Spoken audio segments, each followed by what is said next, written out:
تو اگر مدد مانگنا غیر اللہ سے اور وہ بھی دنیا سے چلا گیا غلط ہے تو پھر ان لوگوں کو تو 50 پڑھنی چاہیے. ہم تو مانتے ہیں بھائی کہ اللہ والے دنیا سے جانے کے بعد بھی مدد فرماتے ہیں.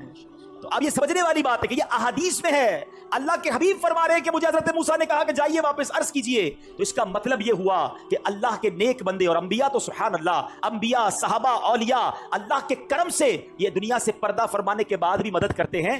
یہ یقیناً ہمارا عقیدہ ہے کہ جتنے یہ جو بزرگان دین ہیں یہ مرنے کے بعد جو بھی ہیلپ کرتے ہیں یہ اللہ کی عطا سے کرتے ہیں.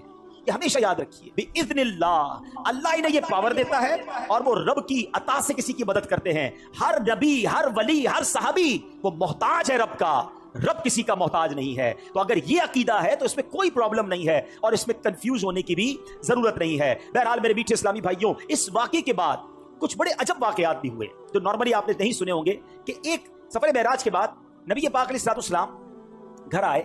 گھر سے باہر جب آئے تو ایک کنیز کو دیکھا جو رو رہی تھی، بیچاری کمزور سی کنیز تھی اور اس کے ہاتھ میں ایک آٹے کا تھیلا تھا. نبی پاک نے فرمایا کیوں رو رہی ہو؟ کہتی حضور میں فلاں غیر مسلم کی کنیز ہوں، میرے مالک نے مجھے چکی میں آٹا پسوانے کے لیے بھیجا، میں بیمار ہوں، چل بھی نہیں پاتی ہوں، اب مجھے دیر ہو گئی ہے، مجھے ڈر ہے کہ اب میں یہ آٹا لے کر لیٹ پہنچوں گی نا تو مجھے بہت ڈانٹے گا، مجھے سزا دے گا. بیچاری چل بھی نہیں پاتی. اللہ کے حبیب، رب کے حبیب ابھی ابھی معراج سے آئے ہیں، اتنا بڑا شرف پا کر آئے ہیں، مگر نبی پاک نے فرمایا اچھا چلو میں تمہارے ساتھ چلتا ہوں، تمہارے مالک کے پاس تمہاری سفارش کر دوں. نبی پاک نے اس کنیز کا آٹے کا تھیلا اٹھا لیا.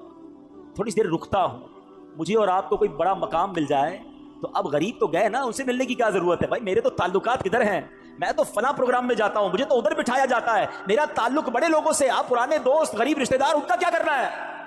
ارے عرش کے دولہا بن کر آئے ہیں اور کنیز کے آٹے کا تھیلا اٹھا رہے ہیں. تیری عاجزی پہ لاکھوں، تیری سادگی پہ لاکھوں، وہ سلام عاجزانہ مدنی مدینے والے. سنو، میرے آقا اس کے گھر پہنچ گئے، دروازہ کھٹکھٹایا. وہ نبی پاک علیہ السلام کو جب دروازے پر غیر مسلم دیکھتا ہے تو ہکا بکا رہ گیا، جانتا تھا کہ یہ مسلمانوں کے نبی ہیں. تو کہا آپ کیسے تشریف لائے؟ تو فرمایا کہ یہ تمہاری کنیز ہے، پریشان تھی، ڈر رہی تھی تمہارے پاس آنے کے لیے، اس کو معاف کر دو. تو بتائیں وہ کیا کہتا ہے، وہ جو غیر مسلم تھا، کہتے ہیں پہلے مجھے بتائیے آپ کو آج رات معراج نصیب ہوئی ہے نا؟ غیر مسلم کہتا ہے اے محمد صلی اللہ علیہ وسلم آج رات آپ کو معراج نصیب ہوئی ہے؟ نبی پاک نے فرمایا ہاں.